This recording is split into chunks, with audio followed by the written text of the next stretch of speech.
আসেন বাপেরা, নজওয়ানেরা, আমার রসুলের পাখে দাদি যান, আমার রসুলের পাখের আম্মা জানকে ডাক দিলেন, এ আমেনা মা এদিকে আসো মা। রসুল্লাহ দাদু জানো রয়েছে, নবী পাখে দাদি জানো রয়েছে। আম্মা আমেনাকে জিজ্ঞাসা করতে লেগেছে, ও আমেনা, সব জায়গায় একটাই চর্চা চলছে, তুমি আতর কোথা থেকে পাও মাকো?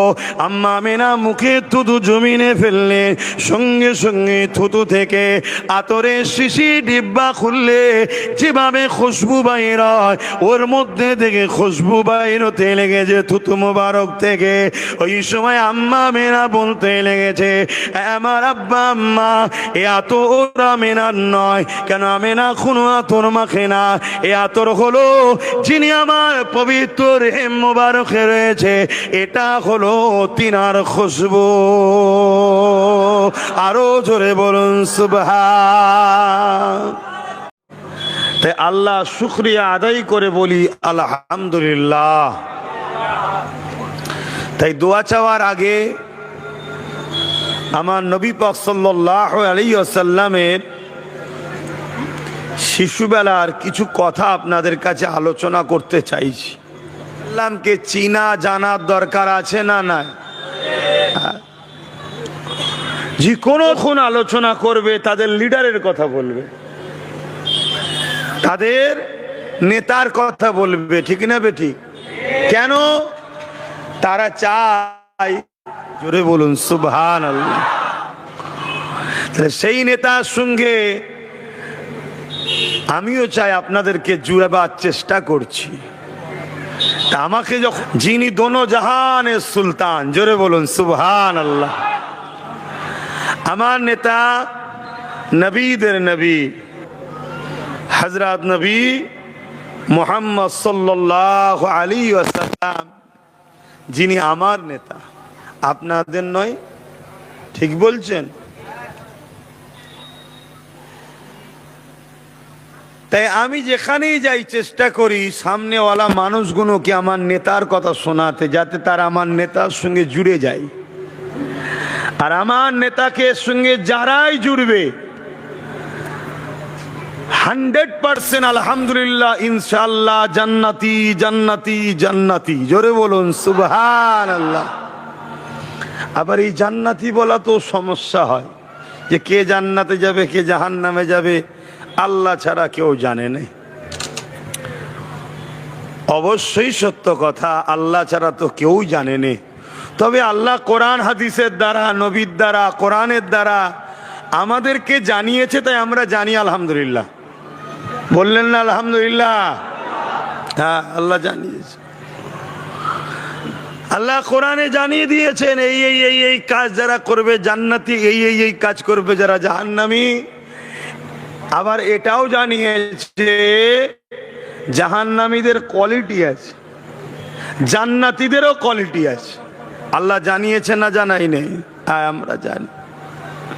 তো ভাইরা আমার, আমার রসুল পাক সাল্লাল্লাহু আলাইহি সাল্লামকে আল্লাহ আমাদের কাছে পাঠিয়ে আমাদেরকে বড় ধন্য করেছে। আল্লাহ কোরআনে তাই বলছে, লাকাদ মান্নাল্লাহু আলাল মুমিনিনা ইয বাআসা ফীহিম রাসূলা। আমি আমার হাবিবকে পাঠিয়ে মুমিন বান্দা বান্দির উপরে, নরনারী মুমিন মুমিনাদের উপরে আমি আল্লাহ বড় এহসান দয়া করেছি, জোরে বলুন সুবহানাল্লাহ। তাই দয়া পেয়ে শুকরিয়া আদায় করতে হয়, দয়া পেয়ে দয়ার আলোচনা, আল্লাহ নিয়ামতের চর্চা আলোচনা করতে হয়। কোরআনে আল্লাহ বলেছেন, ওয়া আম্মা বিনিআমাতি রাব্বিকা ফাহাদ্দিস। আসুন, আমার নবী পাক সাল্লাল্লাহু আলাইহি সাল্লাম দুনিয়ায় আসবেন। হযরতে আব্দুল্লাহ হুজুরের পেছিনাতে আমার নবী পাক রয়েছেন। হযরতে আব্দুল্লাহ হুজুর রাস্তাতে যায়, আর যেখানেই যায়, যে কোনো এলাকায় ব্যবসার জন্য যায়, বড় বড় সম্ভ্রান্ত অর্থশালী প্রভাবশালী ঘরের লোকেরা হযরতে আব্দুল্লাহকে বলে, আব্দুল্লাহ তোমাকে একটা প্রস্তাব দেবো। কি প্রস্তাব? না, আমার একমাত্র কন্যা আছে, তুমি আমার কন্যার সঙ্গে নেকা করো, বিবাহ করো। হযরত আব্দুল্লাহ হুজুর নবী পাকের আব্বাজান বলেন, এর জন্য আমার গার্জেন আছে। তো একদিন হযরত আব্দুল্লাহ হুজুর মক্কার রাস্তাতে ঘুরছে। মক্কা তো ছিল পৃথিবীর সেন্টার অনেক আগে থেকেই, বাইরে বাইরের দেশের মানুষ আছে। এক নারী হযরত আব্দুল্লাহ হুজুরকে দেখেছে, দেখার সাথে সাথে দাঁড় করিয়ে বলছে, আব্দুল্লাহ, আমি ডাইরেক্ট তোমাকে প্রস্তাব দিচ্ছি, আমি তোমার সঙ্গে নেকা করতে চাই। হযরত আব্দুল্লাহ হুজুর বললেন, এর জন্য আমার গার্জেন আছে। বলুন সুবহানাল্লাহ। আল্লাহর হুকুম, হযরতে আম্মা জান আমেনা হুজুরের সঙ্গে হযরত আব্দুল্লাহ হুজুরের বিবাহ হয়ে গেল। প্রথম রাত, যেটাকে বাসর রাত বলা হয়, আনন্দের রাত, ঈদের রাত দেখা হয়েছে হযরত আব্দুল্লাহ হুজুরের সাথে। দেখা হওয়ার পরে ওই নারী হযরতে আব্দুল্লাহর দিকে তাকিয়ে মুখ ঘুরিয়ে চলে যাচ্ছে। হযরতে আব্দুল্লাহ হুজুর বলছে, কি গো, গত কয়েকদিন আগে বললাম আমি বিবাহ করব, আর আজকে তুমি আমার দিকে তাকিয়ে কিছু কথা না বলেই ঘুরে চলে যাচ্ছ, কি ব্যাপার? বলছে, আব্দুল্লাহ, তোমার কি বিয়ে হয়ে গেছে? বলছে, হ্যাঁ। কার সাথে? আমেনার সাথে। ওই মহিলা আওয়াজ দিয়ে বলছে, আব্দুল্লাহ, আমেনা পৃথিবীর শ্রেষ্ঠ নারী। জোরে বলুন সুবহানাল্লাহ। কেন? আমি তোমাকে বিয়ে করতে চেয়েছিলাম অন্য কারণে। কেন? তোমার কপাল মুবারকে পেশিনাতে নূরে মোহাম্মদ রসুলের নূরের চমক দেখেছিলাম। আমি চেয়েছিলাম তোমায় নেকা করলে দোনো জাহানের সুলতানের মা হতে পারবো, তাই। জোরে বলুন সুবহানাল্লাহ। কিন্তু তোমার তো সেটা আমেনা নিয়ে নিয়েছে। আমেনার সেই সৌভাগ্য হয়ে গেছে, ওই যে সংসার করেছো, তোমার পেশিনা থেকে নূরে মোহাম্মদ আমেনার রেহেম মোবারকে চলে গেছে। জোরে বলুন সুবহানাল্লাহ। আমি জাতা ঘরের মেয়ে নয় আব্দুল্লাহ, পৃথিবী বিখ্যাত ধনী ঘরের মেয়ে। আমি তোমাকে এমনি এমনি বিয়ে করতে চাই না, আমি নূরে মোহাম্মদ রসুলের মা হতে চেয়েছিলাম। আহা, আমার রসুলে পাক সাল্লাল্লাহু আলাইহি সাল্লামের আম্মা জান বলেন, আব্দুল্লাহর সঙ্গে আমার জীবন শুরু হলো। আমার শরীর থেকে সংসারের পর খুশবু বেরোতে শুরু হয়েছে। জোরে বলুন সুবহানাল্লাহ। তার মানে কি, এখন আর আব্দুল্লাহ হুজুরের পেশিনাতে নাই, এখন আম্মা আমেনার রেহেম মুবারকে চলে এসেছে। আর আমার নবী পাক হলেন কি? খুশবু। জোরে বলুন সুবহানাল্লাহ। নিশ্চয়ই আপনারা নাম শুনেছেন আবু জেহেলের, চেনেন তো নাকি? একটু বলবেন তো। হ্যাঁ, আজকাল আমাদের এলাকাতেও কিছু কিছু আবু জেহেল বেরিয়েছে, এখন এগুলো ছোট ছোট আবু জেহেল। এ কথা বললাম, কষ্ট হলো? ছোট ছোট আবু জেহেল বেরিয়েছে। সেদিন বড় আবু জেহেল আমার নবীকে কষ্ট দিয়েছে, এখন ছোট ছোট আবু জেহেলরা নবীর দ্বীনকে কষ্ট দিচ্ছে। এই তো ব্যাপার। সেদিন আবু জেহেল আমার নবীকে মিটাতে চেয়েছে, এখন ছোট ছোট আবু জেহেল গুলো আমার নবীর দ্বীনকে মিটাতে চাইছে। কি গো, মিটাতে দেবে? কথা বলো, ঠিক বলছো? 500-1000-এ বিক্রি হয়ে যাও তো আবার মাঝে মাঝে। হ্যাঁ, মুনাফিকি করতে নাই, ধ্বংস হয়ে যেতে হবে। তা আবু জেহেলের ছেলে একরামা একদিন আমার নবী পাক সাল্লাল্লাহু আলাইহি সাল্লাম আসছে, আমার নবী পাককে দেখে থাকতে পারেনি। যেমন আমরা ঈদে গলায় গলায় মিলি না, আমার রাসূলুল্লাহকে জড়িয়ে ধরে গলায় গলায় মিলতে শুরু করেছে। বলুন সুবহানাল্লাহ। আবু জেহেলের ছেলে তখন ঈমান আনেনি, বাপের দিকেই তখন। আর আবু জেহেল আইন করেছে, মোহাম্মদ রসুলের কাছে যে যাবে তাকে কতল করা হবে, মৃত্যুদণ্ড দেওয়া হবে, আইন ঘোষণা। আবু জেহেল তৎকালীন জালিম শাসক ছিল, এখনো যেমন অনেক জালিম শাসক বেরিয়েছে।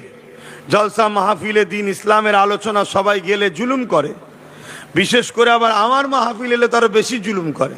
কি, অনেক জায়গার মাহফিলে গেলে কারেন্টের তার কেটে দেয়, শুনছেন তো নাকি? হ্যাঁ, এই সব যারা জুলুম করে অবশ্যই এরা মানুষের উপরে অত্যাচার করেছে, হক্কুন নাস, মানুষের উপরে জুলুম করার জন্য আল্লাহ এদেরকে জাহান্নামে দেবে, কোরআনে আল্লাহ বলেছে। কথা বুঝে আসছে তো ভাইরা আমার? আবু জেহেলের ছেলে আমার রাসূল পাক সাল্লাল্লাহু আলাইহি ওয়াসাল্লামকে জড়িয়ে ধরেছে, আর এই খবরটা একজন আবু জেহেলের কাছে দিয়েছে। আবু জেহেল, তুমি তো আইন করেছো মুহাম্মদ রাসূলের কাছে কেউ গেলে তাকে মৃত্যুদণ্ড দেওয়া হবে, তোমার ছেলে তো শুধু গেছে তা নয়, তাকে আবার গলায় গলায় আলিঙ্গন করছে, গলায় গলায় মিলছে। কি হবে? আইন কি সবার জন্য সমান না আলাদা? হ্যাঁ, বাস্তবে কি দেখো, আইন সমান না আলাদা? গরিবের ছেলে যদি কারো খেতে শশা চুরি করে খায়, পেটের জ্বালায়, তাকে পুলিশ তুলে নিয়ে যে জেলে ফেলে মারে। আর যারা দেশ চুরি করছে, সমাজ চুরি করছে, তাদেরকে পুলিশ পাহারা দিয়ে নিয়ে যাচ্ছে। আইন সমান না আলাদা? হ্যাঁ, খবরদার সমান বলবেন না।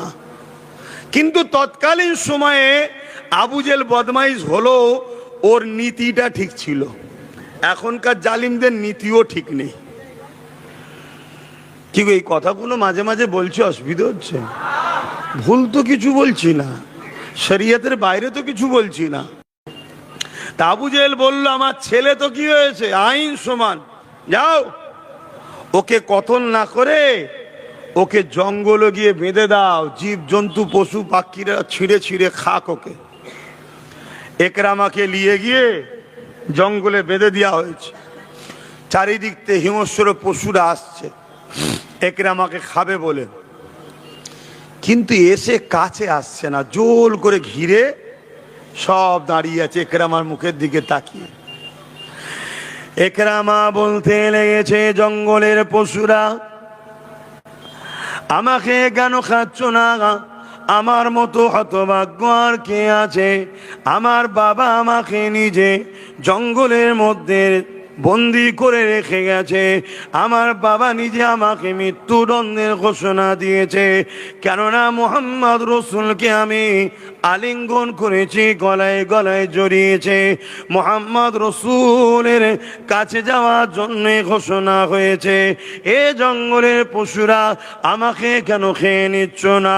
এই সময় পশুদের মধ্যে থেকে আওয়াজ আসতে লেগেছে, একজন বলতে লেগেছে, একরামা অবশ্যই তোমাকে খেয়ে নিতাম, কিন্তু তোমাকে আমরা আর খেতে পারবো না, তোমাকে খাওয়া আমাদের জন্য নিষেধ হয়ে গেছে। কেন নিষেধ হয়ে গেছে? একরামা রে, তোমার শরীর থেকে আখরি নবীর খুশবু বাইর হচ্ছে। আরো জোরে বলুন সুবহান। একরামা কিন্তু ইসলাম কবুল করেন না তখন, সে তখন কিন্তু অমুসলিম ছিল, গায়ের ইসলাম ছিল। তারপরও জঙ্গলের পশুরা তাকে খাচ্ছে না কেন? হুজুরকে জড়িয়েছে, হুজুরের শরীরে শরীর লেগেছে, তার খুশবু, হুজুরের খুশবু তার গা থেকে বাহির হচ্ছে। খুব ভালো ধরে বুঝবেন, আমরা বেঈমান নয়, আমরা নবীর উপরে ঈমান এনেছি, আমরা ইসলাম ধর্মের অনুসারী। আমাদের এখানে যদি হুজুরকে রাখতে পারি, কিয়ামতের দিন জাহান্নামও আমাদের পোড়াবে না। জোরে বলুন সুবহানাল্লাহ। এবার এই কথাটা বললে কেউ যদি বলে, উনি কি সার্টিফিকেট নিয়ে বসে আছে নাকি, তুই কপাল ফাটা জাহান্নামে যেতে চাস, জেগে যা, আমরা নবীর গোলাম, ইনশাল্লাহ জান্নাতেই যাব। বলুন না ইনশাল্লাহ। এ আশা করতে আল্লাহ নিষেধ করেছে না? আল্লাহ বলেছে দেবো না? আল্লাহ বলেছে দুই শ্রেণীর মানুষের মাপ নাই, দুই শ্রেণীর মানুষের মাপ নাই। এক যে হক্কুন নাস করে, বান্দার হকের ওপরে যা আদায় যে করেনি, বান্দার উপরে জুলুম করেছে, বান্দার উপরে অত্যাচার করেছে। আর এক শ্রেণী হলো যে শিরক করে। শুনছেন? বাকি আমার আল্লাহ বলেছে, তোমরা যত গুনাহ করে ফেলো না কেন, আমার রহমত থেকে নিরাশ হও না, আমার কাছে শুধু বলো, আল্লাহ আমি ভুল করেছি, আমি আল্লাহ তোর চোখ দিয়ে যদি পানি নাও বেরোয়, কান্নার মতো মুখ কর, আমি আল্লাহ তোকে মাফ করে দেবো। জোরে বলুন সুবহানাল্লাহ। তাহলে আমরা আল্লাহর কাছে আশা করতে পারি না, পারি না? কিন্তু যারা শিরক করে আর মানুষের উপরে জুলুম করে, কথা বুঝছেন তো নাকি? হ্যাঁ, আমাদের এরকম মুনাফিক মুসলমান আছেন না? নাই। মসজিদে ঠিক মতো পাওয়া যায় কি না, কিন্তু অন্য জায়গায় ফেতে কাটতে আগে চলে যায়, এরকম আছে না? নাই। আরে বলুন, আছে না? না। নবী দিবসের র্যালিতে পাওয়া যায় কি জানি না, কিন্তু অন্য ধর্মের র্যালিতে প্রথম কাতারে আবার এরকম মুনাফিক মুসলমান আছে না? নাই। এরা শিরক করছে, এদের জন্য মাপ নাই, এদের ঠিকানা জাহান্নামের নিকৃষ্ট জায়গায়। কেন? এরা মুনাফিক, এরা মুসলিম সেজে উম্মাকে ধোঁকা দিচ্ছে। দ্বিতীয় নম্বর কথা, যারা জুলুম করে, এরকম মুসলমান আছে না? নাই। গরিবের হক মেরে খায়, গরিবের লোটে, মুসলমানদের মিথ্যা মিথ্যা কেস দেয়, এমন মুসলমান আছে না? নাই। এগুলো হলো জালিম, এটা হক্কুন নাস। আল্লাহ বলেছে যার উপরে জুলুম করেছো সে যতক্ষণ না মাফ করছে, আমি আল্লাহ মাফ করব না। আল্লাহ পাক আমার নবী পাককে খুশবু বানিয়েছে, ইকরাম আমার রাসূলুল্লাহকে জড়িয়ে ধরার জন্যে জঙ্গলের বাঘ হলো আমার রাসূলুল্লাহর খুশবুতা শরীরতে বেরোনোর জন্যে জঙ্গলে পশুগুলো ইকরামাকে খেলো না। এ যুবকেরা, তরুণীরা, বাপেরা, আম্মা আমিনা বলতে লেগেছে, আমার শরীরতে খুশবু বেরোতে লেগেছে। এই খুশবু এত বেরোতে লেগেছে, পুরো মক্কা চারিদিকে আলোচনা শুরু হয়ে গেছে, অলিতে গলিতে সর্ব জায়গায় আলোচনা হতে লেগেছে। আমিনা, এ আতর মাখে তোমাকে কোথা থেকে আতর পায়, এ খুশবু কোথা থেকে পায়? এ খুশবু তো মক্কার কোন জায়গায় পাই না। এই আলোচনার গুঞ্জন রাসূলুল্লাহ দাদা যান হযরত আব্দুল মুত্তালিব হুজুরের কানে চলে গেছে। হযরত আব্দুল মুত্তালিব তিনার পরিবারকে জিজ্ঞাসা করছে, অর্থাৎ রাসূলুল্লাহ দাদি জানকে জিজ্ঞাসা করছে যে আমাদের পুত্রবধূ আমিনা আতর কোথা থেকে পায়, যার খুশবুর চর্চা পুরো মক্কার জমিনে হতে লেগেছে? কি ব্যাপার, কোথা থেকে পায়? রাসূলুল্লাহ দাদি জান বলতে লেগেছে, হ্যাঁ আমিও আপনাকে বলবো মনে করে, আমি যখন কোন সময়ে আমিনা গোসলখানা থেকে বাহির হয় আর আমি যখন তারপরে ঢুকি, আমি অবাক হয়ে যাই, যেন মনে হয় কোন আতরের গোডাউনে ঢুকে গেছি, এত খুশবু। আহা, সেই নবীর উম্মত আমরা। নিজেকে চেনো, সামান্য দুনিয়া স্বার্থে ইসলামের দুশ্মনদের সঙ্গে উঠা বসা করে নিজের আখেরাত নষ্ট করো না। শুনছেন তো? হিন্দু হোক, খ্রিস্টান হোক, আদিবাসী হোক, সাঁওতাল হোক, বাগদি হোক, দুলে হোক, মুচি হোক, আরো কত ধর্মের মানুষ আছে, সবার সঙ্গে মেশো, ইসলামের নিষেধ নাই। সবাই মানুষ, সবাই মানুষ, ভাই ভাই মিলে মিশে থাকো, সবাই বাপ আদম মা হওয়ার ছেলে। শুনছো তো নাকি? কিন্তু ততক্ষণ পর্যন্ত মিশতে পারবে, ততক্ষণ পর্যন্ত কারবার করতে পারবে, ততক্ষণ পর্যন্ত লেনদেন করতে পারবে, ততক্ষণ পর্যন্ত বন্ধুত্ব সহযোগিতা একে অপরকে করতে পারবে, যতক্ষণ পর্যন্ত না সে তোমার দিনের বিরোধী কিছু কথা বলবে, দিনের বিরোধী কোনো ষড়যন্ত্র করবে। মানুষ হিসাবে মানুষের সঙ্গে মিশা ইসলামে নিষেধ, জোরে বলো, নাই। কিন্তু যেই তোমার দিনের বিরুদ্ধে আগুন তুলবে, সে অমুসলিম হোক আর মুসলিম সুরাতে মুনাফিক হোক, আর তার সাথে সম্পর্ক কোনোভাবেই রাখা যাবে না। তবে এতটুকু বলবো, আমার নবীর কথা, আমার কথাকে যারা ব্যঙ্গ করবে, ক্রিটিসাইজ করবেন, তারা আমার সঙ্গে বিরোধী করছেন না, তারা আল্লাহ রসুলের সঙ্গে বিরোধী করছেন। কেন? মুখ তো আমার, কথা তো আল্লাহ রসুলের কথা, শুনছেন না শোনেন নে? হ্যাঁ, আমি যা বলেছি যা বলছি আগামী তো আল্লাহ যেন সেইভাবেই বলায় যেটা কোরআন সুন্নাতে আছে। বাইরে কোনো কথা বলার আগে আল্লাহ যেন আমার জবানকে বন্ধ করে দেয়। বোন আল্লাহুম্মা আমিন। কথা বুঝে আসছে? অনেকে বোঝে না, সমালোচনা করে। আমি সতর্ক করছি, তুমি বেঈমান হয়ে যাবে। কেন? মুখ আমার, কথা আমার নয়। কথা কার? আমার রসুলের। যদি কোনো মুসলিম লেবাসে, মুসলিম সুরাতে আমার নবীর দিনের বিরোধী করে, আর কেউ অমুসলিম যদি আমার নবীর দিনের বিরোধী করে, এই দুজনের মধ্যে আবার বেশি ভয়ানক হলো মুসলিম সুরাতে যে নবীর দিনের বিরোধী করছে। ইসলাম বলছে আরো বেশি ভয়ানক। কেন? ওকে তো লোক চেনে, ওকে তো লোক চেনে, আর এ কিন্তু ধর্মের সেন্টিমেন্ট নেবে। আরে আমি মুসলমান তো। অনেকে বলছে না যে মুসলমানকে কাফের বলছে কেন? আচ্ছা, মুসলমানকে কাফের বলা যায়?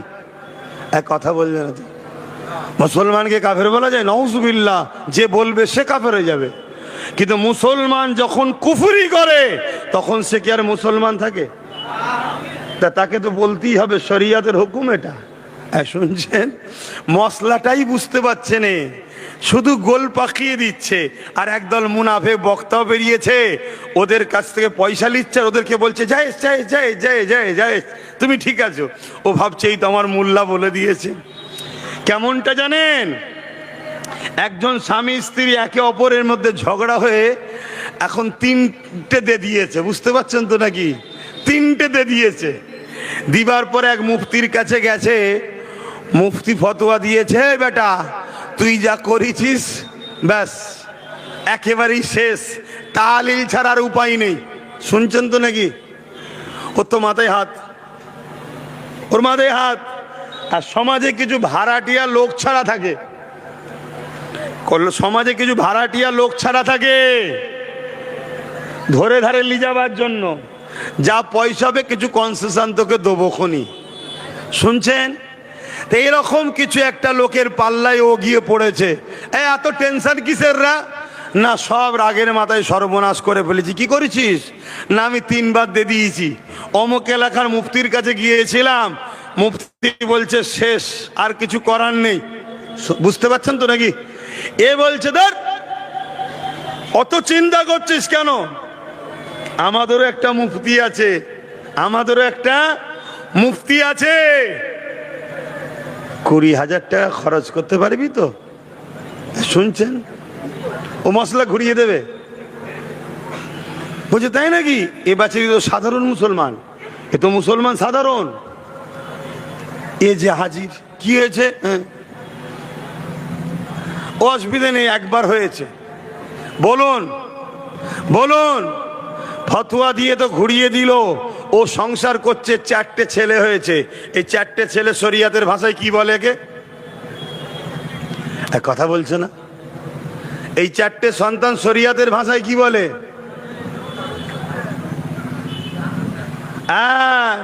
এখন বলুন, এই সন্তান আবার যদি বড় হলে নেতা হয়, এর দ্বারা মসজিদ মাদ্রাসা ইসলাম বাঁচবে? কিন্তু মুসলমানের ছেলে তো না, সমস্যাটা অন্য জায়গায় হয়ে গেছে। কিছু বুঝাতে পারছি? এইভাবে ইসলাম বিদ্বেষীরা, ইসলামের দুশ্মনেরা বড় প্ল্যান মাফিক আমার ধর্মের ঘরে এরকম দ্বারা আস্তে আস্তে বীজ রোপণ করে দিচ্ছে। তাই বলবো, শরিয়াতকে বোঝো। আল্লাহর আইনের বিরুদ্ধে কেউ যদি টক্কর লাই, বিরোধী করে, সঙ্গে সঙ্গে সে কুফরি করলো। কুফরি যে করে তাকে শরিয়াত বলছে, সে কাফের হয়ে যাবে। আসেন বাপেরা, নজওয়ানেরা, আমার রসুলের পাখে দাদি যান, আমার রসুলের পাখের আম্মা জানকে ডাক দিলেন, এ আমেনা মা এদিকে আসো মা। রসুল্লাহ দাদু জানো রয়েছে, নবী পাকে দাদি জানো রয়েছে। আম্মা আমিনাকে জিজ্ঞাসা করতে লেগেছে, ও আমিনা, সব জায়গায় একটাই চর্চা চলছে, তুমি আতর কোথা থেকে পাও মাকো? আম্মা আমিনা মুখে থুতু জমিনে ফেললে, সঙ্গে সঙ্গে থুতু থেকে আতরের শিশি ডিব্বা খুললে যেভাবে খুশবু বাইর হয়, ওর মধ্যে থেকে খুশবু বাইর হতে লেগেছে থুতু মোবারক থেকে। ওই সময় আম্মা আমেনা বলতে লেগেছে, আমার আব্বা আম্মা, এ আতর আমেনার নয়। কেন? আমেনা কোনো আতর মাখে না। এ আতর হলো যিনি আমার পবিত্র রেহেম মোবারকে রয়েছে, এটা হলো তিনার খুশবু। আরো জোরে বলুন সুবহান।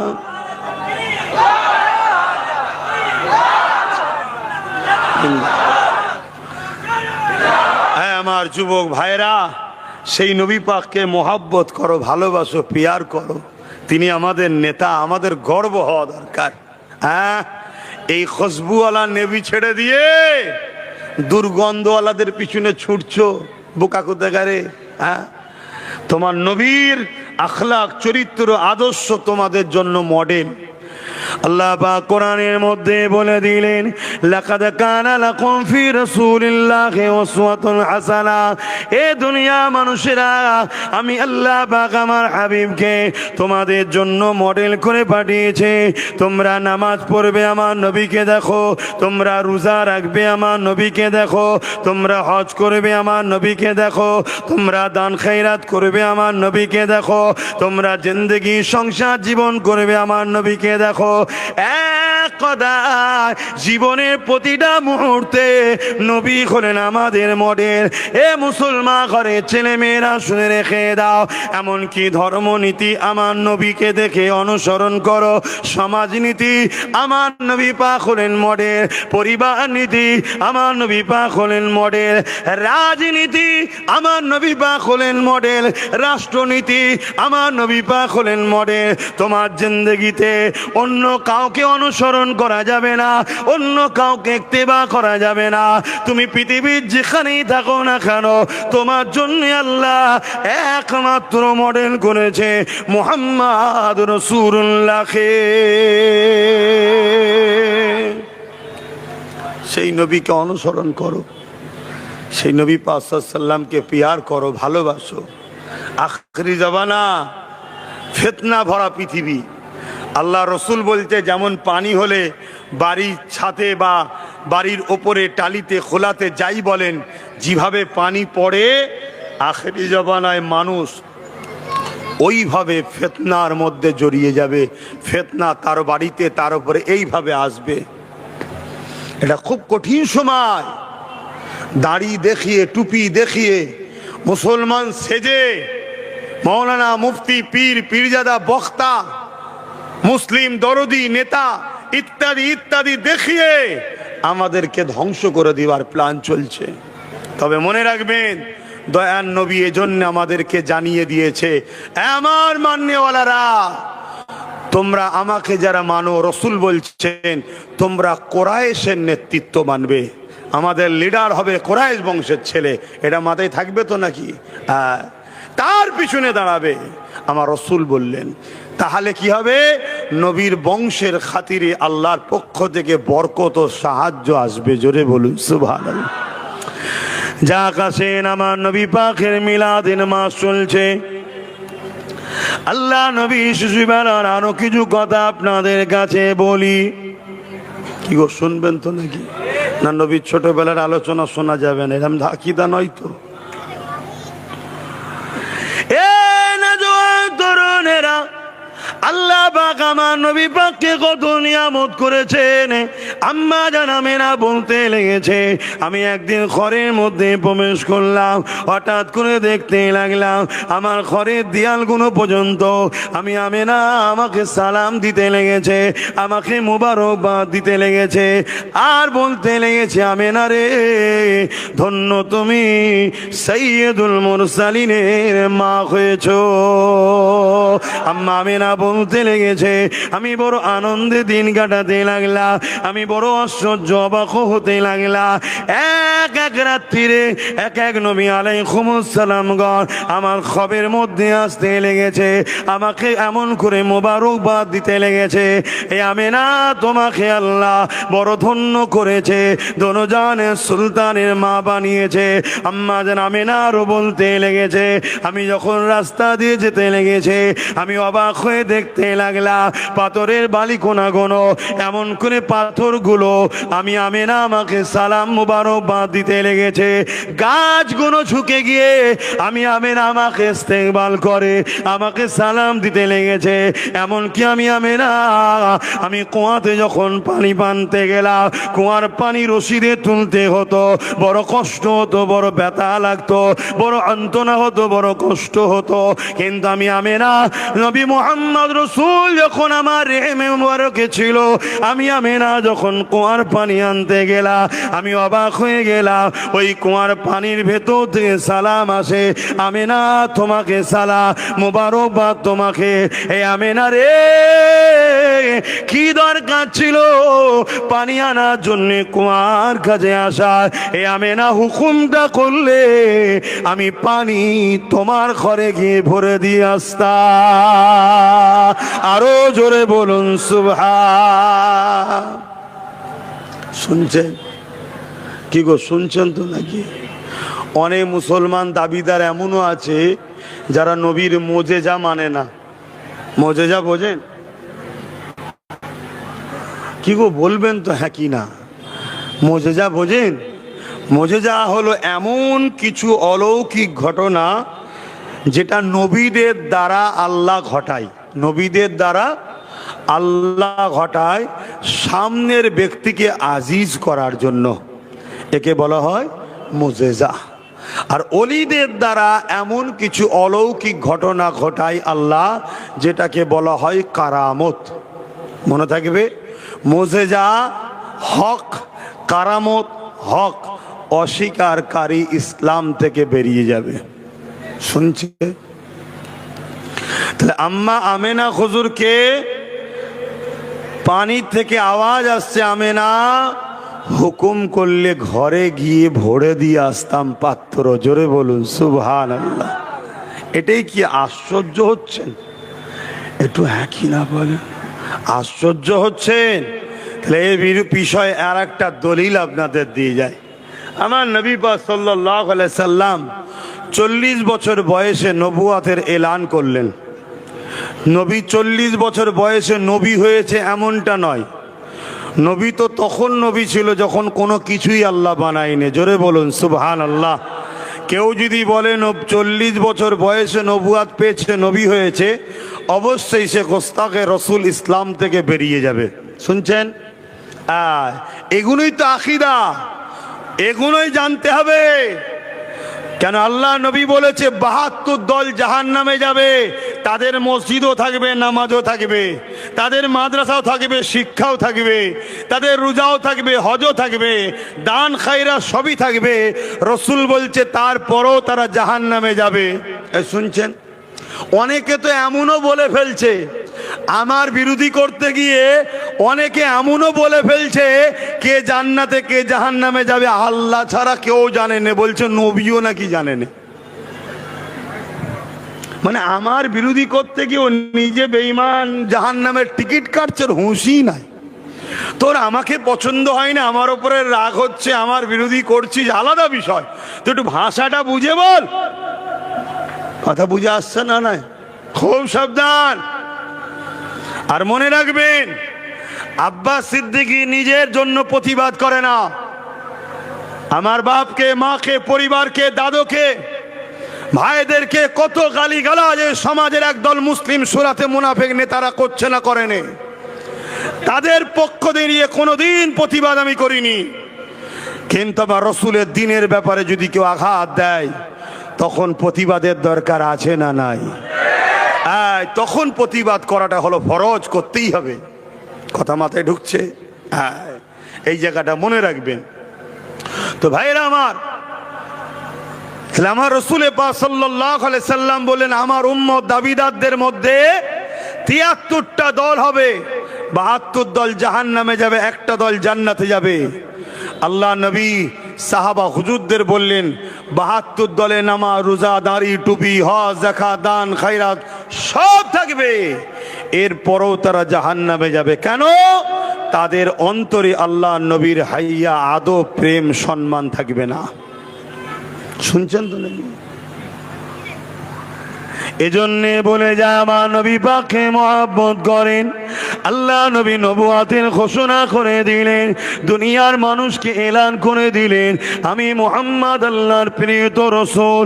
এই ঘোষণার পরেতে চারিদিকে আওয়াজটা পৌঁছে গেল, দলে দলে মানুষ আমার নবী পাকের হাতে হাত ধরলে ইমানের কালেমা পড়তে লাগলে, আবার বিশ্ব জুড়ে আমার নবী পাকের বিরোধী হতে লাগলো। এ যুবকেরা, তরুণেরা, এ নবী পাকের গোলামেরা, এমন সময় একটা ব্যক্তি এসে অমুসলিম আমার নবীকে বলতে লাগলো, আপনি যে নবী বলছেন, আমাকে কিছু মুজিজা করে দেখান, কিছু দেখান। আল্লাহ নবী এমনি করে তাকালেন, তাকিয়ে দেখতে লাগলেন দূরে একটা বড় গাছ রয়েছে। এমনি পাহাড়ি এলাকা, মরুভূমি এলাকা, জঙ্গল, গাছপালা খুবই কম, দূরে দূরে দূরে দূরে থাকে। দূরে একটা বড় গাছ দাঁড়িয়ে আছে। আল্লাহ নবী বললেন, যাও ওই গাছকে গিয়ে বলো মুহাম্মদ রাসূলুল্লাহ আল্লাহ নবী তোমাকে ডেকেছে। এ যুবকেরা, তরুণেরা, ওই মানুষটা চলে গেল, ওই অমুসলিমটা চলে গেল, ওই গাছের কাছে গিয়ে বলতে লাগলো, এ গাছ, তোমাকে মুহাম্মদ রাসূলুল্লাহ আল্লাহ নবী ডেকেছে। খুব ঠান্ডা মাথায় শুনবে, অমুসলিম হলো সে জানে নবী যদি হয় গাছ তার কথায় আসবে। আজকে মুসলমান দাবি করে নবীকে মানতে চায় না, অমুসলিম জানে নবী যদি হয় আমার কথাটা গাছ শুনবে। আমি অমুসলিম হতে পারলো, পাঠিয়েছে যখন নবী, গাছ অবশ্যই তাহলে শুনতে পারবে। এই জন্য সে আগিয়ে গেল, আগিয়ে গিয়ে বলতে লাগলো, মুহাম্মদ রাসূলুল্লাহ আল্লাহ নবী তোমাকে ডেকেছে। ওই অমুসলিম বলতে লাগলে আমি অবাক হয়ে দেখতে লাগলাম, গাছের মধ্যে কম্পন শুরু হলো, কাঁপা শুরু হলো। সে নিজেকে জমিন থেকে শেকড় টেকড় নিয়ে উঠে পড়লো। মানুষ যেভাবে হেঁটে হেঁটে যায় জমিনের ওপরে খিসড়ে খিসড়ে খিসড়ে খিসড়ে ওই গাছটা এসে আল্লাহ নবীর কদমে পড়ে সিজদা করে। এ যুবকেরা, তরুণেরা, এই অবস্থাটা দেখে ওই অমুসলিমটা ইমানের নূরে কলেমা পড়ে আর সে অমুসলিম নাই, নবী পাকের সাহাবী হয়ে যায়।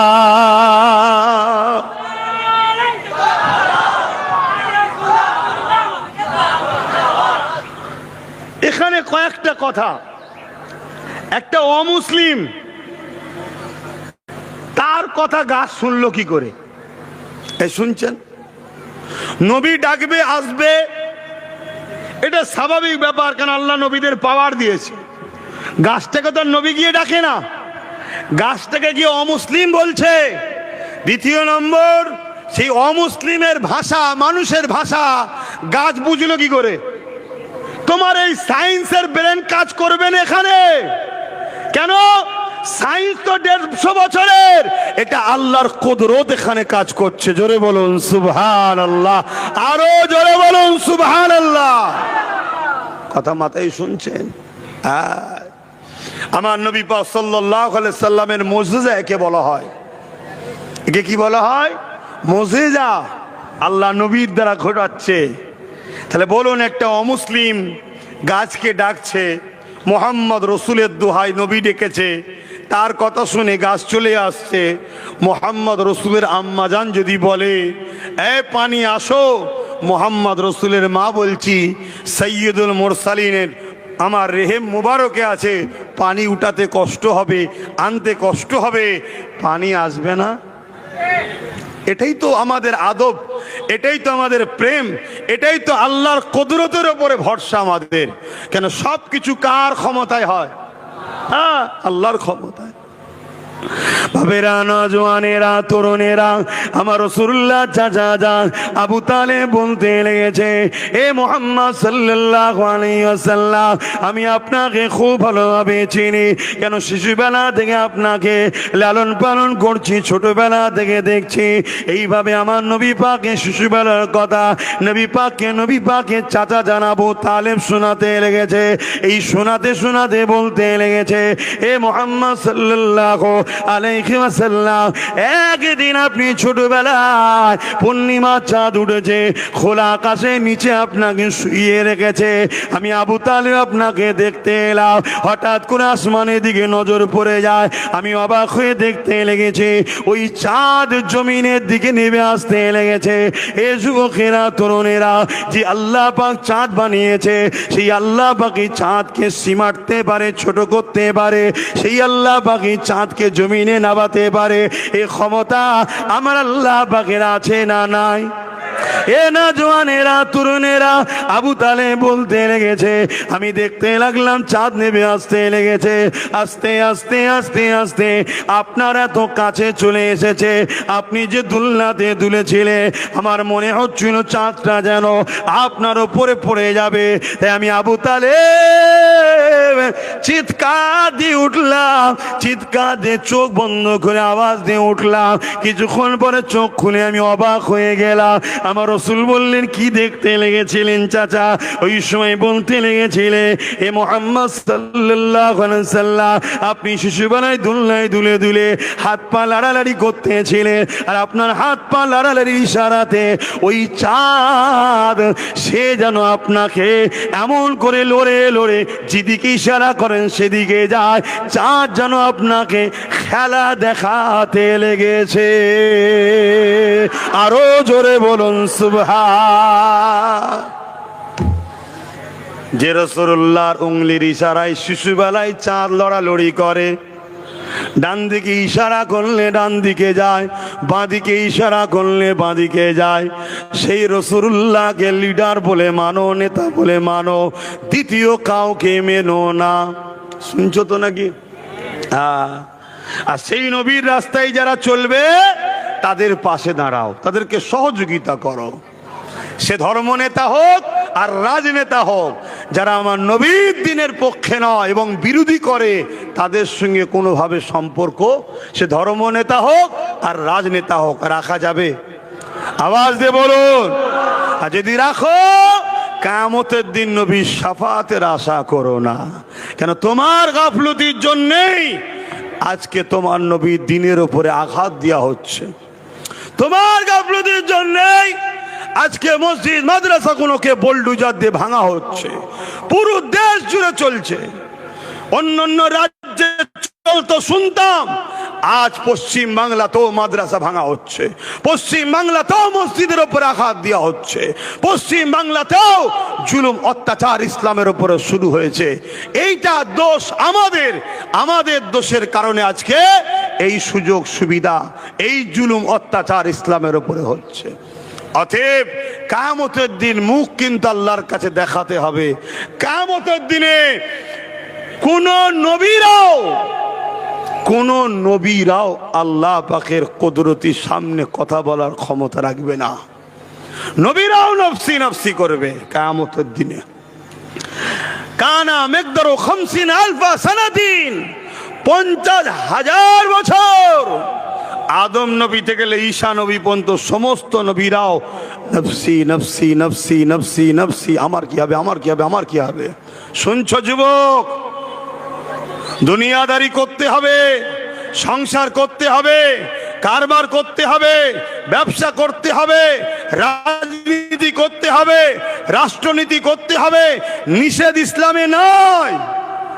কিন্তু তোমার ব্যবসায় 2 নম্বরই যেন না হয়, তোমার কারবারে সুদ ঘুষ হারাম যেন না ঢুকে যায়, তোমার সংসার নীতিতে বেজাতি কালচার যেন না ঢুকে যায়, তোমার রাজনীতিতে ইসলামের দুশ্মন যেন শক্তিশালী না হয়ে যায়। এটা তোমাকে মাথায় রাখা দরকার আছে না নাই? এগুলো হুঁশ করে চলো।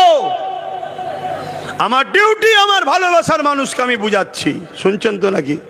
যে আমার ভালোবাসার মানুষ নয় সে আমার কথা নেবে কি না নেবে তার ব্যাপার, কিন্তু আমার ভালোবাসার মানুষের উদ্দেশ্য করে আমি বলবো না যে ভাইরা আমার এদিকে যেও না জাহান্নাম, আব্বারা এদিকে যেও না জাহান্নাম, মায়েরা বোনেরা এজিদের দিকে যেও না জাহান্নাম, হোসাইনের দিকে থাকো, বলবো না? এজিদ কে? এজিদ কে? এজিদ একটা অত্যাচারী স্বৈরাচারী জালিম শাসকের নাম। আজকেও যদি কেউ এজিদ হয়, আমার মা আমার বাপ আমার বোনকে বলবো না যে জাননে ওদিকে জাহান্নাম আছে, ওদিকে জাননে, বলবো না? কিন্তু এই বলাতে আমার মা আমার বাপ আমার বোন আমার ভাই যদি আমার কথা শোনে, আলহামদুলিল্লাহ পরকালে একসাথে আল্লাহর দয়াতে নবীর শাফাআতে আমরা জান্নাতি হব ইনশাআল্লাহ। আর যদি কেউ না শোনে সে জবাব দেবে, কিন্তু আমার বাপকে আমার মাকে আমার বোনকে আমার ভাইকে আমার বলার অধিকার আছে না? বাড়তি বাইরের লোকের তো নাক গলাবার প্রয়োজন নেই, এই প্রয়োজন আছে? হ্যাঁ, প্রয়োজন নেই। আর নাক যদি গলাও তাহলে এমন মেডিসিন দেবো, একবার দেবো, পুরো সব জায়গায় হই হই হই হই হই হই হই হই হবে। শুনছেন তো নাকি? হ্যাঁ, আসেন ফিরে আসেন আমার নবী পাকের শিশুবেলার অখেয়ার কথা বলছিলাম। আমার নবী পাক সাল্লাল্লাহু আলাইহি ওয়াসাল্লামের আম্মা জান বলতে লেগেছে, আমার বাচ্চা যখন দুনিয়া জমিনে আগমন করে, এ দুনিয়ার মানুষেরা কারো ঘরে পুত্র সন্তান কারো ঘরে কন্যা সন্তান হয়, আমি আমিনা অবাক হয়ে গেলাম। আল্লাহ পাক আমাকে একটা নূর সন্তান দিয়েছে, যার শরীর থেকে এত জ্যোতি এত আলো বেরোতে লেগেছে, আমার ঘরটা আলোয় আলোকিত হয়ে গেছে। আমি আমিনা শাম দেশের প্রাসাদ পর্যন্ত দেখতে পেয়েছি। আম্মাদের আমিনারও বলতে লেগেছে, আমার বাচ্চা যখন আমার মুবারক থেকে দুনিয়ায় এসেছে, অন্য বাচ্চারা আসলে তারা নাপাক হয়ে থাকে, শরীরে নোংরা লেগে থাকে, কিন্তু আমার বাচ্চা শরীরে কোনো নাপাকি নোংরা ছিল না। আমার বাচ্চা শরীরে নূর চমকাতে লেগেছে। আমার বাচ্চাকে একটা পাক কাপড়ের উপরে রাখা হলো, রাখতে দেরি আমার বাচ্চা কাত হয়ে সিজদা দিতে দেরি করলো না। আমার বাচ্চা সিজদায় পড়ে গিয়ে আল্লাহর প্রশংসা করতে লাগলো। দীর্ঘক্ষণ সিজদা করার পরে মাথাটাকে তুলে নিয়ে শাহাদত আগুলটা আসমানের দিকে ঘোরাতে লেগেছে। এই আগুল থেকে এত নূর বেরোচ্ছে, তামাম পৃথিবী আলোয় আলোকিত হয়ে গেল। এমন সময় আমি আমিনা আমার বাচ্চাকে কোলে তুলে নিলাম, গায়েবী একটা আওয়াজ এসে গেল, এই বাচ্চাকে জলদি করে গায়েব করো। আমি দেখতে লাগলাম কুয়াশা ঢুকতে লেগেছে, আমার ছাদ ফেটে গেল, কুয়াশা ঢুকতে লেগেছে, আমার ঘরটা অন্ধকার হয়ে গেল, আমার বাচ্চা গায়েব হয়ে গেল। আমি আমিনা বড় চিন্তিত হয়ে গেলাম। গায়েবী আওয়াজ এসে গেল, এ আমিনা চিন্তা করো না, এই বাচ্চাকে তামাম মখলুকাতকে ঘুরিয়ে ঘুরিয়ে দেখানো হচ্ছে। কারণ আমার নবীর অপেক্ষায় পুরো কায়নাত ছিল, জানেন তো নাকি? আদম নবীতে গেলে ঈসা নবী, সব নবীরাই বলেছে মোহাম্মদ রসুল আসবে, মোহাম্মদ রসুল আসবে, মোহাম্মদ রসুল আসবে। এই পুরো কায়নাত অপেক্ষায় আছে আমার হুজুরকে দেখবে বলে। শুনছেন? আল্লাহ পুরো কায়নাতকে ঘুরিয়ে দেখিয়ে দিল, আর এমন ভাবে চিনিয়েছে, আল্লাহ বলছে পরে যেন তারা না বলে যে বাচ্চাকে চিনি না। শুনছেন তো? সেই নবীকে পিয়ার করো। বারবার বলে যাচ্ছে আখরি জামানা, দুদিনের দুনিয়ার পেট চালাতে গিয়ে জাহান্নামে আগুন না ঢুকাতে হয়, এটা মাথায় রেখো। দুনিয়ায় একটু আরাম আয়েশ করতে গিয়ে তুমি রসুলের দিনের দুশ্মন হয়ে জাহান্নামের খোরাক যেন না হয়ে যাও, এটা মাথায় রেখো। এ শিক্ষা, এ ঘোষণা আমি আমার জাতিকে বারবার দিচ্ছি, বোঝো বোঝো বোঝো। আর মনে রেখে দিও, পৃথিবীর জালিম যত বড়ই শক্তিশালী হোক না কেন, তুমি আল্লাহ রসুলের যদি হও, আমার আল্লাহ তোমার জন্য যথেষ্ট। জোরে বলুন সুবহানাল্লাহ।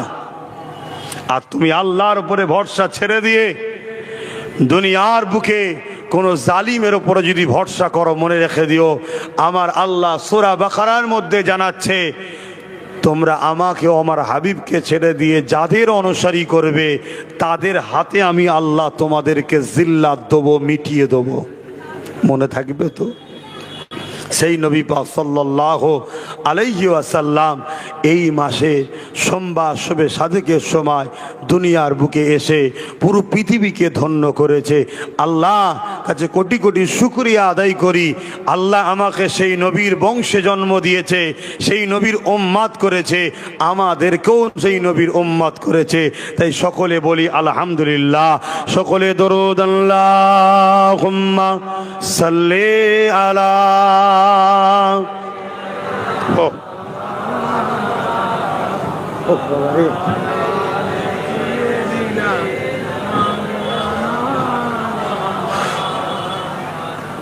फलक के नजारों, ज़मीं के बहारों, खुशी सब मनाओ, हुजूर आ गए हैं, हुजूर आ गए हैं, हुजूर आ गए हैं, हुजूर आ गए हैं, हुजूर आ गए हैं। उठो गम के मारो, चलो वे सहारो, खबर ए सुनाओ, हुजूर आ गए हैं, हुजूर आ गए हैं, हुजूर आ गए हैं, हुजूर आ गए हैं, हुजूर आ गए हैं। अनोखा निराला उजी सानाया, अनोखा निराला उजी सानाया, सारे रसूलों का सुल्तान आया। आरो जोरे बोलून ना सुबहानाल्लाह। আমার নবী তো সমস্ত রসুলদেরও সুলতান। জোরে বলুন সুবহানাল্লাহ। হুজুর আমাদেরও নবী, সমস্ত নবীদেরও নবী। জোরে বলুন সুবহানাল্লাহ। अनोखा निराला उजी सानाया, सारे रसूलों का सुल्तान आया। उठो गम के मारो, चलो बेसहारो, खबर ए सुनाओ, हुजूर आ गए हैं, हुजूर आ गए हैं, हुजूर आ गए हैं, हुजूर आ गए हैं, हुजूर आ गए हैं। अल्लाहुम्मा सल्ली अला,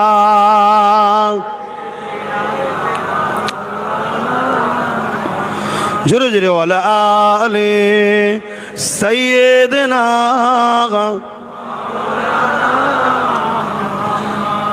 আমার আব্বা জানেরা, ভাইরা, নওজওয়ানেরা, ঈশান নামাজের ব্যাপার আছে, আসুন একটু সালাম দিই, তারপর দোয়া হবে। ইয়া নবী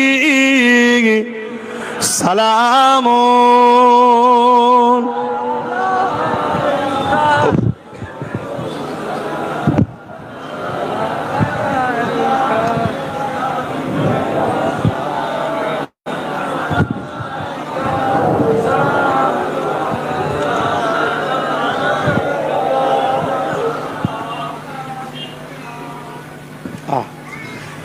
এই গরমে জান হাইফাই করছে, কথা বলতেও কষ্ট হচ্ছে।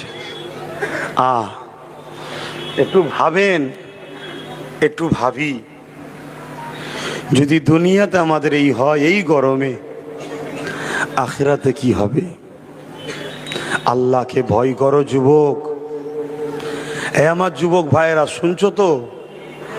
নিজের যদি ভুল করেও ফেলো, নিজের যদি ক্ষতি করেও ফেলো, আল্লাহ বড় দয়ালু, তিনি গফুর ও গফার, তিনি রহিম ও রহমান, তিনি মাফ করবেন, কথা দিয়েছে। জোরে বলুন সুবহানাল্লাহ। বনি ইসরাইল কওমের একটা ছেলে ছিল, সেই ছেলে হালকা বয়সে অর্থের গরমে, তার বিরুদ্ধে কেউ বলার ছিল না, সে রোজ শরাব পান করত আর তার চরিত্র খারাপ ছিল, বাজার থেকে নারীদের খরিদ করে আনত। তো একদিন ওই যুবকটা, আমার ভাইগুলো শুনছো তো, একদিন ওই যুবকটা বাজার থেকে এক মহিলাকে খরিদ করেছে। তৎকালীন সময়ে 60 দিরহাম দিয়ে, যেটা আজকের বাজারে মনে হয় 10-20, আরো বেশি তো কম নয়, লক্ষ টাকা হতে পারে, কম বেশি যাই হোক, সোনার টাকা তখন ছিল আরো দামি। মুসা আলাইহিস সালামের জমানার কথা বলছি, আজকের কথা নয়। তখন সোনার টাকা ভারী টাকা ছিল, যত দিন যাচ্ছে তো কাগজ চলে এসছে, আর এখন বর্তমান তো আরো অবস্থা খারাপ। বেশি দিন যে নুকিয়ে রাখবে, রাখারও উপায় নেই, বার করে দেখবে শুধু কাগজ টাকার অক্ষর চলে গেছে। কি আমার দেশে যা নতুন বেরিয়েছে আমাদের, নাম আর বলছি না, থাক, কেন ধর্মসভা তো, এটা অন্য বিষয়, তাই বললাম না। তো যাই হোক, হযরতে ওই বনি ইসরাইল কওমের যুবকটা প্রতিদিনের ন্যায় একটা নারীকে খরিদ করে নিয়ে এসেছে, শরাব নিয়ে এসেছে। সে প্রতিদিন একসাথে বসে শরাব পান করে আর চরিত্র নষ্ট করে, বাকিটা সব বুঝতে পারছেন। প্রতিদিনের নাই এই মহিলাকে, তার অনেক খাদেমাও আছে, আবার বাড়িতে পয়সা আছে, সাজিয়ে গুজিয়ে সব রেখেছে, এই সাজাবার জন্য লোক রেখেছে। সেই সব মহিলারা এই মহিলাকে সাজিয়ে গুজিয়ে ওই যুবকের খাস কামরায় দিয়েছে। তো যুবক শরাব কিনে নিয়েছে, ঢুকেছে, ঢুকে দেখছে ওই মহিলাটা শুধু কাঁদছে তা নয়, তার শরীরটা কোনো জিনিস যেমন ভাইব্রেট হয়, কাঁপে, ওইভাবে কাঁপছে। যুবকটা বলছে, তুমি কাঁদছো কেন আর এত কাঁপছো কেন? মহিলাটা বলছে, আল্লাহর ভয়ে। জোরে বলুন সুবহানাল্লাহ। হায় হায়, আল্লাহর ভয় কাকে বলে? আল্লাহর ভয় কাকে বলে? হ্যাঁ দেখুন, আর আল্লাহ বলছে যারা আমাকে ভয় করে, ওয়ালিমান খাফা মাকাম রাব্বিহি জান্নাতান, আমি আল্লাহ তাদেরকে দুটো দুটো জান্নাত দেব। জোরে বলুন সুবহানাল্লাহ। সূরা রহমানে আল্লাহ বলছে।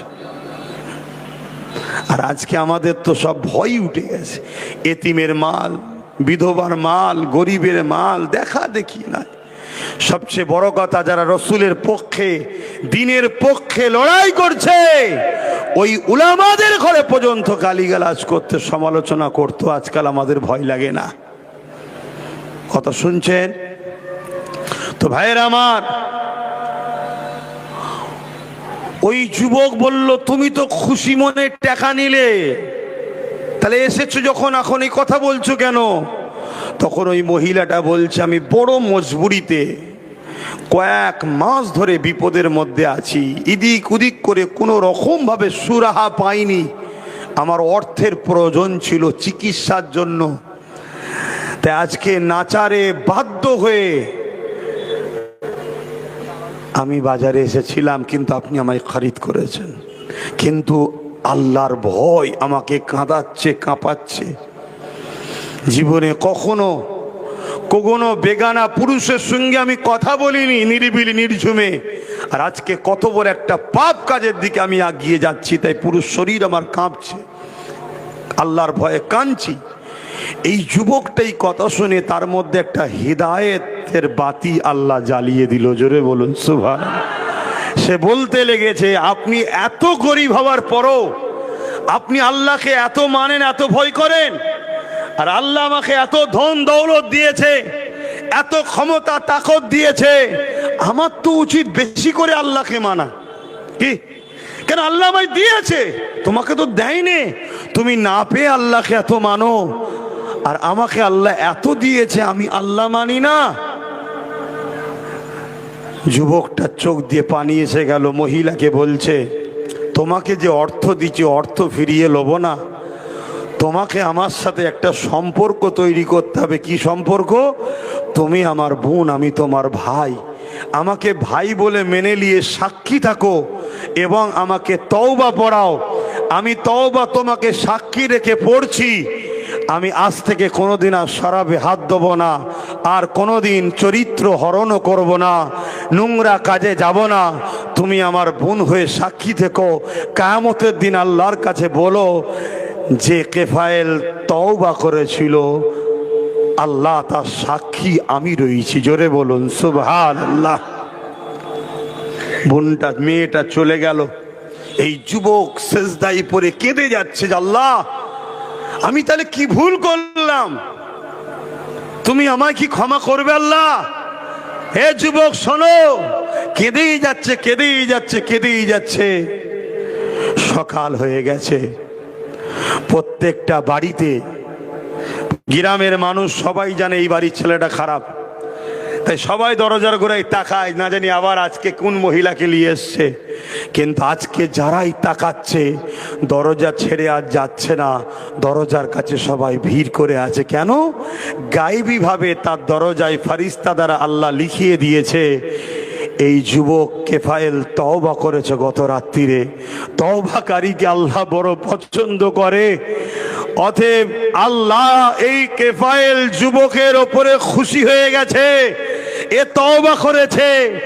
যারা যারা এর জানাজায় শরীক হবে, আল্লাহ তাদেরও গুনাহ মাফ করে দেবে। জোরে বলুন সুবহানাল্লাহ, আরো জোরে বলো সুবহানাল্লাহ। হে আমার যুবকেরা, হে আমার ভাইয়েরা, অন্য নবীর উম্মত হয়ে এত বড় পাপ করে তওবা করার সুযোগ পেয়েছে, তওবা করার জন্যে আল্লাহ যদি মাফ করে দেয়, এ যুবক ভুল করেছো তওবা করো, নামাজ কাজা করেছো তওবা করো, রোজা কাজা করেছো তওবা করো, গান শুনেছো তওবা করো, অন্যায় করেছো তওবা করো, সিনেমা দেখেছো তওবা করো, যাত্রা কাছে তওবা করো, ইসলাম বিদ্বেষী নেতাদের সঙ্গে দল করেছো তওবা করো, ইসলামের দুশ্মনদেরকে ভোট দিয়ে সাপোর্ট করেছো তওবা করো। মনে রাখবে, আল্লাহ তওবাকারীকে মাফ করে দেয়। আল্লাহ তওবাকারীকে কবুল করে মাফ করে তার গুনাহকে নেকিতে পাল্টে দিয়ে তাকে জান্নাতের উঁচু মাকাম দান করে। এভাবে দেয় যেন মনে হয় কোনোদিন গুনাহই করেনি। জোরে বলুন সুবহানাল্লাহ। কিন্তু যুবক, কেউ যদি ইসলামের ক্ষতি করে, নবীর দ্বীনের ক্ষতি করে, নবীর বিরোধী করে, আল্লাহর সঙ্গে শিরক করে, আল্লাহ তাকে মাফ, জোরে বলো, মনে রেখে দিও যুবক, আজ আমাদেরকে মুশরিক বানাবার চক্রান্ত চলছে। আমার কথা খারাপ নেবেন না তো, মুশরিক বানাবার চক্রান্ত চলছে। আপনি রাজনীতি করছেন, করগে যান, যার ভালো লাগবে আপনার সাথ দেবে, ভালো লাগবে না সাথ দেবে না, সব নিজের নিজের ব্যাপার। কত শুনছেন? কিন্তু আপনি রাজনীতির নামে কি স্লোগান শিখাচ্ছেন আমার কওমকে? আপনি বলছেন ধর্ম যার যার, উৎসব সবার। বলেন এই কথাটা ঈমান থাকবে? এক কথা বলছেন না তো? কেন অনেক উৎসব আছে যে উৎসবে শিরক হয়। তাহলে উৎসব আমার, শিরক উৎসবকে আমার বলা, আপনি শিরককে সাপোর্ট করলেন, মুশরিক হলেন। তাহলে কি চলছে?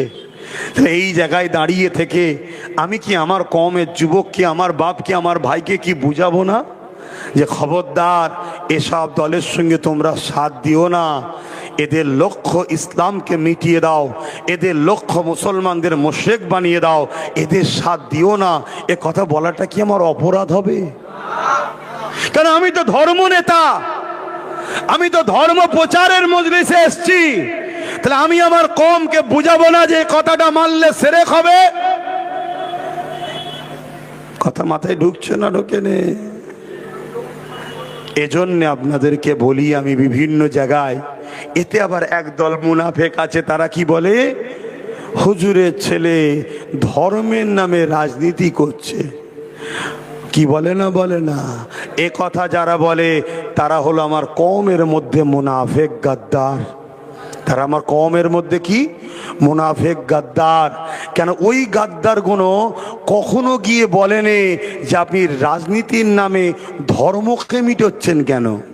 বলে যখন ইফতার পার্টির ব্যানার দিয়ে রোজা না রেখে বসে মাথায় নকল টুপি দিয়ে এসে ঘুমটা দিয়ে মিথ্যা যখন ইফতার করে, ওটা কি ধর্মের দোহাই দিয়ে রাজনীতি হয় না? কই তখন এই গাদ্দারগুলো বলে? এক কথা বলছে না তো। যখন কলিকাতার রেড রোডে গিয়ে ঘুমটা দিয়ে হাজির হয়ে যায় ঈদের নামাজে যাওয়া যায়? হ্যাঁ, আপনাদের মা বোনরা যায়।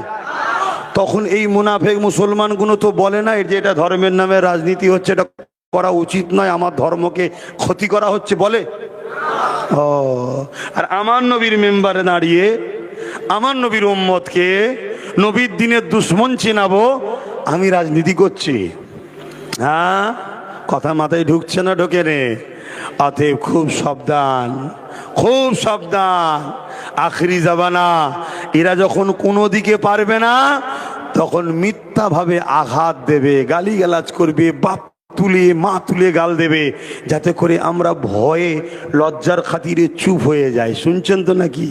তুই 100 বার আমার বাপকে গাল দে, 1 কোটি বার আমার মাকে গাল দে, আমি আল্লাহর কাছে বিচার দেবো, কিন্তু মনে রাখবি আমার নবীর বিরুদ্ধে বললে ছাড় হবে না, প্রতিবাদ হবেই। কি বলছেন? প্রতিবাদ? হাত তুলে বলুন প্রতিবাদ, প্রতিবাদ। লড়াই হবে, গুস্তাখে রাসূলদের বিরুদ্ধে সংগ্রাম হবে। তাতে যদি জীবন লাগে জীবন দিতে রাজি, মাল লাগলে মাল দিতে রাজি। আজকে আমার মসজিদকে টার্গেট করেছে, আমার মাদ্রাসাকে টার্গেট করেছে, আমার কবরস্থানকে টার্গেট করেছে। কি গো, শুনছেন তো নাকি? অসুবিধা হচ্ছে? একটুখানি অকাবলিয়ে বলবো? অকাবলিয়ে বললো অসুবিধা আছে? অকাবটা কি ইসলাম ধর্মের সম্পদ নয়? আর এটা কি ইসলাম ধর্মের মেম্বার নয়? তা ইসলামের মেম্বারে ইসলাম লিয়ে বলবো না তো কি লিয়ে বলবো? বলবো তো নাকি? কারা কারা শুনতে চান হাত তুলে দেখান, তাহলে একটু সালামটা দিয়ে এলি, তারপরে অকাবলি বলছি। ইয়া নবী সালাম, ইয়া রাসূল, ইয়া হাবিব,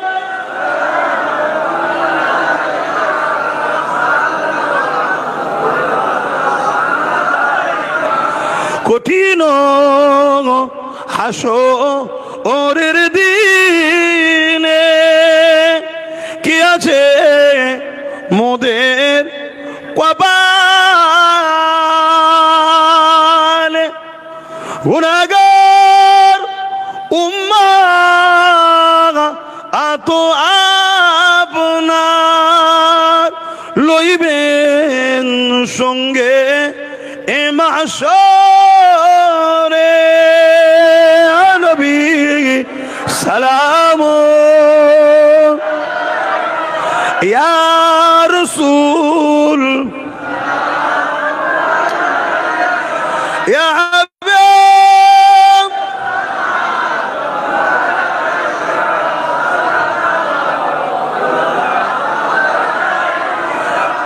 ইয়া নবী মদিনা হতে সব কিছুই পারেন দেখিতে,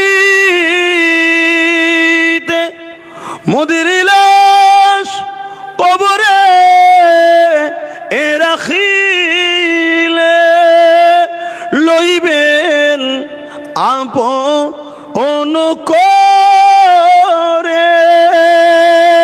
নবী সালাম, ইয়া রাসূল, ইয়া হাবিব সালাম, সালাওয়াতুল্লাহ সকলে গে বসুন। বালাগাল উলা বিকামালি।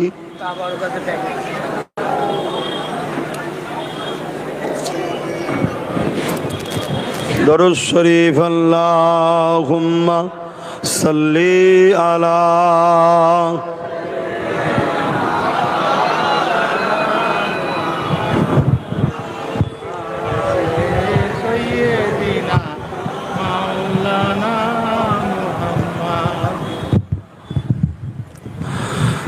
सल्ले अला पुकारो सरकार आ गए हैं। सल्ले अला पुकारो सरकार आ गए हैं। उठो बेसहारो सरकार आ गए हैं। अल्लाहुम्मा सल्ली अला मौलाना मुहम्मद।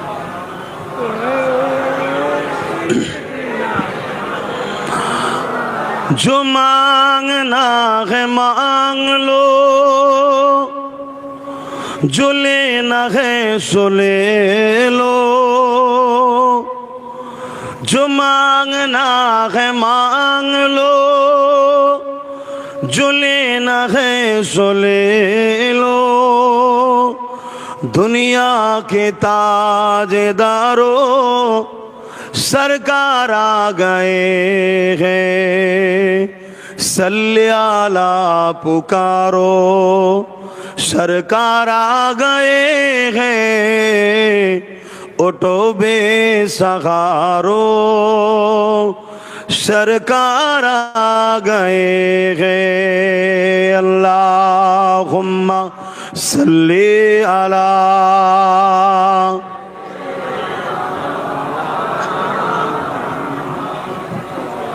देखे दे।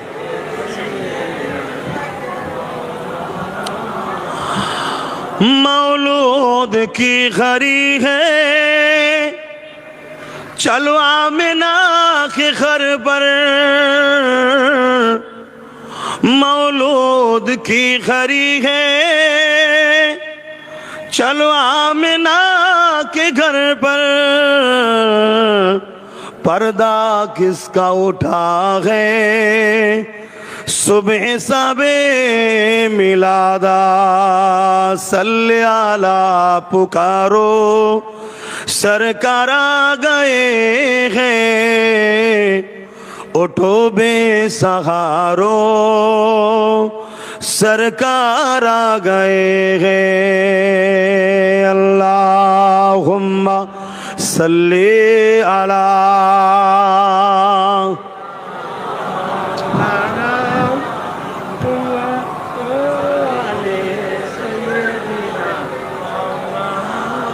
আমার বাপ জানেরা ভাইরা মনে রাখবেন ভারতবর্ষ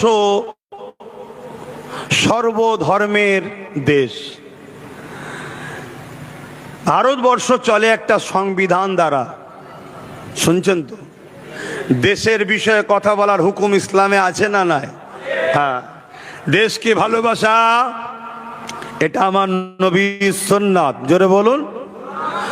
আমার নবীর দেশের নাম হলো মক্কা, মাতৃভূমি। নবী মক্কাকে ভালোবাসতেন। তখন ছোট ছোট ছিল, এখন অনেক বড় হয়েছে। নবী মক্কা মাতৃভূমির জন্য কেঁদেওছেন। বলুন সুবহানাল্লাহ। মাতৃভূমি বলতে মায়ের ভূমি যেটা। তো আমাদের মাতৃভূমি হলো ভারতবর্ষ। আমাদের মাতৃভূমি কি? ভারতবর্ষ। নবীর উম্মত হিসাবে দেশকে ভালোবাসতে হবে না? হবে না? কে আমাদের সঙ্গে গাদ্দারি করছে তার বিরুদ্ধে আমাদের লড়াই ছিল, আছে, থাকবে। কিন্তু দেশ আমাদেরকে ভালোবেসেছে, দেশ আমাদের মাতৃভূমি। আমরা দেশকে ভালোবাসছি, বাসবো। আমাদের নসলে যত বাচ্চা আসবে সবাই দেশকে ভালোবাসবে। শিক্ষা দেব না? দেব না? তা আমার দেশের সরকার, কেন্দ্র সরকার ক্ষমতার জোরে একটা আইন করেছে, ওয়াকাফ কালা কানুন। এ কথা প্রতিটা মজলিসেই আমি বলি, আর আমি মনে করি প্রত্যেকটা আলেম ওলামা, পীর পীরজাদা, বক্তা, ইমাম দু লাইনে হলো প্রতিটা জায়গাতে মাইক পেলেই ওয়াকাফ নিয়ে বলা দরকার। কেন আমরা জানি বাবরি মসজিদের কথা ভুলে যাওয়ার জন্য রায়টাও কিন্তু উল্টো হয়েছিল, মনে পড়ছে? আর আন্দোলনের চাপ বাড়বে যত, রায়টাও পক্ষে থাকার সম্ভাবনাও তত। যেমন কয়েকদিন আগে সুপ্রিম কোর্ট এটা রায় দিয়েছে, একটু হলেও স্বস্তি পাওয়া যাচ্ছে, কিন্তু যতক্ষণ না পুরো কমপ্লিট হচ্ছে আমরা পুরো স্বস্তির হাসি হাসছি না, নিশ্চিন্তা হচ্ছি না। আইনি লড়াই আমাদের চালানো দরকার, ঠিক না বে ঠিক গো? তো এই আইনটা কেন্দ্র সরকার করেছে কি, পুরো ওয়াকাফকে, মসজিদ, মাদ্রাসা, কবরস্থান, ঈদগাহ, খানকাকে তারা তাদের কন্ট্রোলে দখল করে সেগুলোকে মিটিয়ে দিয়ে বড় বড় কর্পোরেট পুঁজিপতিদের হাতে তুলে দিয়ে সেগুলোকে বড় বড় বিজনেস, কারখানা, শপিং মল করার একটা পরিকল্পনা তারা তৈরি করেছে। বলুন, আমার মসজিদ চলে যাবে, আমার মাদ্রাসা চলে যাবে, আমার কবরস্থান চলে যাবে, এ বিষয়ে কি চুপ থাকা যায়? চুপ থাকলে কি ঈমান থাকে? একটু আওয়াজ দেবেন। আল্লাহ নবী বললেন, অন্যায় দেখলে হাত দিয়ে রোখো। তাহলে আমার মসজিদ কেউ মেটাতে চাইছে, এটা নাই না অন্যায়? তাহলে হাত দিয়ে রুখতে হবে। নবী দ্বিতীয় বললেন, যদি হাতে রুকার ক্ষমতা না থাকে মুখ দিয়ে প্রতিবাদ করো। তাহলে মুখ দিয়ে প্রতিবাদ করতে হবে। যদি মুখে প্রতিবাদ করতে নাও পারো, অন্তরে ঘৃণা করো, তাহলে ঘৃণাও করতে হবে। এই তিনটের মধ্যে কোনোটা যার মধ্যে নাই, রসুল বলছে তার মধ্যে ঈমান নাই। আজকে কেন্দ্র সরকার তিনি রাজনীতি করছে, তিনারা রাজনীতি, রাষ্ট্র সেবা, রাষ্ট্রবাসীর সেবা, সেদিকে খেয়াল না দিয়ে দেশটাকে তো দেউলিয়া করেই দিয়েছে, দেশটাকে তো বিক্রি করেই ফেলেছে। আজকে তিনি কি করছে, তারা আমার দেশের মুসলমানদের মসজিদ, মাদ্রাসা, কবরস্থান, ওয়াকাফের জায়গাকে দখল করে এবার পুঁজিপতিদের হাতে তুলে দিবার প্ল্যান করছে। এই অন্যায়ের বিরুদ্ধে লড়াইয়ের দরকার আছে না নাই? কিন্তু দুঃখের বিষয়, এই অন্যায়ের বিরুদ্ধে পুরো দেশ জুড়ে লড়াই চলছে, কিন্তু যখনই আমরা পশ্চিম বাংলাতে এই অন্যায়ের বিরুদ্ধে লড়াই করতে যাব বা এই অন্যায়ের বিরুদ্ধে লড়তে যাব, ঠিক তেমনই সময় আমার রাজ্যের সিএম কি বলছে, ওয়াকাফলে যদি আমার রাজ্যে কেউ গুলোগুলি করো, আন্দোলন করো, তাহলে তার সব। আমি আব্বাস সিদ্দিকী নবীর হাদিস তোমাদেরকে জানাই, মসজিদের দুশ্মন, মাদ্রাসার দুশ্মন, কবরস্থান, ঈদগাহ, খানকার দুশ্মন। কেন্দ্র সরকার হলো প্রকাশ্য দুশ্মন, রাজ্য সরকার হলো বন্ধু সেজে দুশ্মন, যাকে আরবিতে মুনাফেক বলা হয়। এই প্রকাশ্য দুশ্মন আর মুনাফেক দুশ্মন, এই দুই দুশ্মনের থেকে যদি আমরা দূরত্ব বজায় না করি, এদের বিরুদ্ধে যদি আমরা না দাঁড়াই, রাসূলুল্লাহর হাদিস অনুযায়ী আমাদের ঈমান থাকবে। জোরে বলুন, থাকবে। মাথায় ঢুকান শরীয়তকে। আপনার সঙ্গে কারো রুজি রুটি, চাকরি বাকরিলে লড়াই, ওটা দুনিয়া, আলাদা বিষয়। কিন্তু তুমি ধর্মের বিরুদ্ধে গেলে কেন? লড়াই করছে ওর বিরুদ্ধে, আপনি নাক গলালেন কেন? ধর্ম লড়াই হচ্ছে কেন্দ্র সরকারের বিরুদ্ধে, আপনার বুকে ব্যথা হলো কেন? তাহলে ভাই বোনে মিলেমিশে আছে না নাই? আজকেই তো কোন একটা দলের সভাপতি বলেছে যে আমরাই তো ওকে সাপোর্ট করেছি, ও তো আমাদেরই লোক। দেখেছেন না? দেখেন এ খবরটা দেখেন। হ্যাঁ, তারা আবার আমাকে দাগ লাগায়, শুনছেন তো নাকি? হ্যাঁ, দুর্গন্ধ আতরের সমালোচনা করছে, ঠিক এই রকম টাইপেরই হচ্ছে কথা, শুনছেন তো? হ্যাঁ, আজ আপনাদেরকে আমার জানানো দরকার ছিল, আমি জানালাম। এবারে কে আমার কথা নেবে না নেবে আমার জানার দরকার নেই তো, শরিয়ত তো আমার নয়, হাদিসটা তো আমি বলিনি। শুনছেন না শোনেননি? আমার মুখ দিয়ে বার করেছি। রাসূল বলল অন্যায় করলে তার বিরুদ্ধে হাত দিয়ে লড়ো। তাহলে যারা দিনকে মিটাবার মতো অন্যায় করছে তাদের বিরুদ্ধে লড়াই করতে হবে না হবে না? আর তুমি মুসলমান দাবি করে লড়াই করা ছেড়ে দিয়ে তাকে সাপোর্ট করবে, তাকে শক্তিশালী করবে, আগামী দিন আরো মাহিন তৈরি করে আরো ধর্মের ক্ষতি করবে। আর সে জায়গায় যেই মুসলমান চিল্লাবে তুমি তাদেরকে জেল দেবে, মারবে, পিটবে, অত্যাচার করবে। এই জালিমদেরকে সহযোগিতা করা ইসলামের সাথে দুশ্মনী করা। ইসলামের সঙ্গে দুশ্মনী করলে তার ঈমান। কথা মাথায় ঢুকেছে? এরপরেও যদি মনে হয় যে আব্বাস সিদ্দিকী ভুল ফতোয়া দিচ্ছে, অনেক শাসক আলেম পোষে। অনেক শাসক কি পোষে? আর জোরে বলবেন তো? হতভাগা আকবরের নাম শুনেছেন তো? আলেম পুষতো। তা আমাদেরও অনেক আছে আলেম পোষে।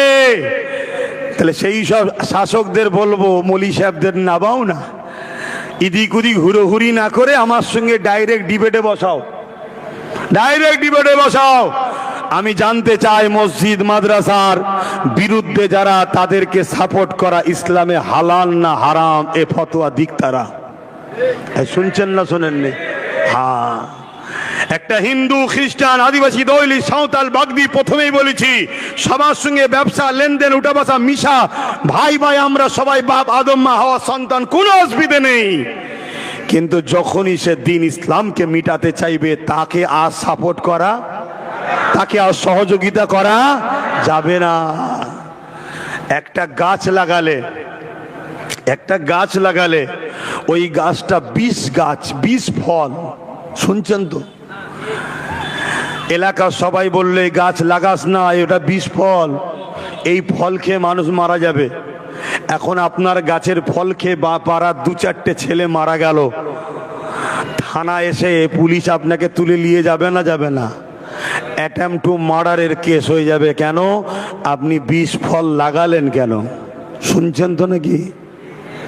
তাহলে আজ আমরা ক্ষমতায় আনছি একটা কাউকে, আর সে ক্ষমতায় এসে আমার মসজিদ মাদ্রাসাকে ভাঙতে চাইছে। এই তো দুর্গাপুরে আমার বাংলায় বোলডুজার দিয়ে মাদ্রাসা ভেঙে দিল। এই তো শাসকই বলেছে কি মাদ্রাসা, রাস্তার কুকুরের বাচ্চাকে মিড ডে মিল দেওয়া হবে, মাদ্রাসার ছেলেকে মিড ডে মিল দেওয়া হবে না। এই যে শাসকের মাদ্রাসার ছেলের উপরে ঘৃণা, মাদ্রাসার ছেলেদের করে জঙ্গি ভাবা, মাদ্রাসার ছেলেকে উপরে ঘৃণা করা, এটা তো ইসলাম বিদ্বেষীদের কাজ। কথা শুনছেন না শোনেননি? এরপরেও আমি দেখছি এই শাসকের বিরুদ্ধে বলার জন্য কিছু মুসলিম উলামাদের ঘরে বাজারে নাবানু হয়েছে, তারা আমার বিরোধী করছে।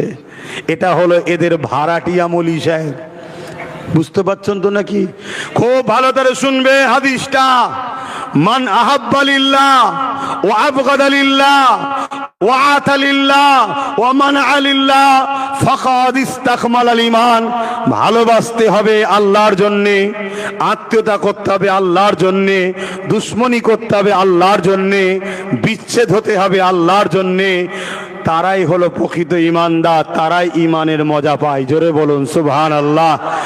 আজ আমি লড়ছি খোদার ঘরের জন্য, অর্থাৎ আল্লাহর জন্য। আজ আমি লড়ছি মাদ্রাসার জন্য, অর্থাৎ আল্লাহর জন্য। আজ আমি লড়ছি কবরস্থান ইসলামের পেহচান, অর্থাৎ আল্লাহর দ্বীনের জন্য। আর আমার বিরোধী যারা করছে তারা কার জন্য করছে? একথা মাথায় ঢুকছে? তারা দুনিয়ার জালিম শাসকদের অর্থ খেয়ে আমার বিরোধী করছে। অতএব এই জায়গায় আপনাদেরকে মাথায় রাখতে হবে। এখন শেষ কথা, ওয়াকাফের স্বার্থে, দেশের স্বার্থে, মানুষের অধিকারের স্বার্থে আগামী দিন কলিকাতায় যদি আমি ডাক দিই, আমার খবর পেয়ে গাঁটের পয়সা খরচ করে আপনারা কারা কারা যেতে রাজি আছেন একটু আল্লাহকে সাক্ষী রাখবেন। ধোকা দিচ্ছেন না তো? ধোকা দিচ্ছেন না তো? হাত নাবান। কেন? আমি বর্ষাটা কেটে যাক, তারপরে একটা প্রস্তুত লব। কথা বুঝে আসছে? সবাই একত্রিত হব ইনশাআল্লাহ বলুন। তবে আমার ভয় হয় আমার প্রোগ্রামকে মিথ্যা প্রচারও চালাতে পারে অনেকে। তাই আপনারা নিশ্চয়ই আমার নম্বর জানেন। এলাকায় যারা আমার সংগঠন আহলে সুন্নাত ওয়াল জামাতের দায়িত্বে আছে তাদেরকেও চেনেন। বা প্রতি জুম্মার দিন আগামীকাল যেমন আবার লাইভে বসবো সন্ধ্যে 7টা 7:30টায়, প্রতি জুম্মার দিন লাইভে বসি, ওই লাইভে দেখবেন। এখন আমি দোয়া করব, দোয়া করার আগে আপনাদেরকে একটা ছোট্ট সজাগ করব। সেই সজাগটা হলো কি, ওলামাদের ওপরে এহেনত করলে কুফরি হয়। ওলামাদের ওপরে এহেনত করলে কি হয়? আল উলামা এহেনতুল কুফরুন, কুফরি করা হয়। শুনছেন তো নাকি? কোন উলামা? যারা আল্লাহ রসুলের পক্ষে কথা বলে। কথা মাথায় থাকবে তো। সেই জায়গায় নতুন একটা অ্যাপ বেরিয়েছে, AI। কি অ্যাপটার নাম? AI। এত মারাত্মক ভাইরাস এটা, আগামী দিন পুরো পৃথিবীকে কন্ট্রোল করবে। ওই দিকে যাচ্ছে এই AI। এত মারাত্মক অ্যাপ, হুবাহুব আপনার মতো দেখতে, আর আপনার কণ্ঠ, আপনার কথা হুবাহুব বার করে দিচ্ছে। শুনছেন তো নাকি? অতএব খুব ষড়যন্ত্র চলছে। দেখা যাবে বড় বড় আলেমদের মুখ থেকে এমন কথা বার করবে যেটা আমার নবীর বিরুদ্ধে, ইসলামের বিরুদ্ধে। আপনি ভাববেন হুজুর তো বলছে, সাধারণ মানুষ মেনে নেবেন। কথা বুঝে আসছে না? না, এটা একটা পরিকল্পনা চলছে। বা মিথ্যা মিথ্যা প্রচার করবে, আপনি সেটাকে সন্দেহ করে আপনার ইমানের ক্ষতি হবে। তাই আপনাকে বলবো, আমার ওপরে বিশ্বাস আছে কার কার? একটু হাত তুলে দেখাবেন। বিশ্বাস করেন? হাত নাবান। তাই একটু ধৈর্য ধরুন, একটু সাথ দেন। ধৈর্য ধরুন, সাথ দেন। কোনো রকম যদি সন্দেহ হয়, যে কোনো জুম্মায় দরবারে যাবেন, ডাইরেক্ট কথা বলবেন। বা প্রতি জুম্মায় সন্ধ্যের পর PABS এ লাইভে বসি, এবং আমার নামে একটা পেজ অফিস চালাই, পীরজাদা MD আব্বাস সিদ্দিকী। ওই পেজে লাইভ দেখুন, প্রশ্ন করুন, উত্তর দেবো, পেয়ে যাবেন। খবরদার চক্রান্তের শিকার হবেন না, চক্রান্তের শিকার হবেন না। একদল ভয় দেখাবে, আর একদল বলবে আয় ঘরে আয়, আমি বাঁচাবো, ঘরে আয় বাঁচাবো, ঘরে আয় বাঁচাবো। ঘরে ঢুকিয়ে তালা মেরে না খেয়ে শুকিয়ে শুকিয়ে দোদগে দোদগে মারবে। প্রকাশ্য মারাটাও মারা, দোদগে মারাটাও মারা। বলুন তো, প্রকাশ্যে মারার থেকে দোদগে মারাটাই কষ্ট বেশি না কম? এইটাই হলো ষড়যন্ত্র। ভেজ দোকানে ভিড় হলে লাভ কার? আর নন ভেজে ভিড় হলে লাভ কার? জোরে বলুন। অতএব একই মালিকের। এটাই চলছে। একটা ভেজ, একটা মুসলিম দরদি সেজে আমাদেরকেও জড়ো করে নিয়ে এক জায়গাতেই করে রেখেছে। কথা মাথায় ঢুকছে? অতএব আসুন, নিজের বাচ্চার ভবিষ্যৎ দিনের জন্য আমাদেরকে আল্লাহ তাআলা যাবার সময় দেবেন, এখন দেবে, দে দাও। তাবরুক আছে, আবার দে দাও, সামনে থেকে দিয়া শুরু করো।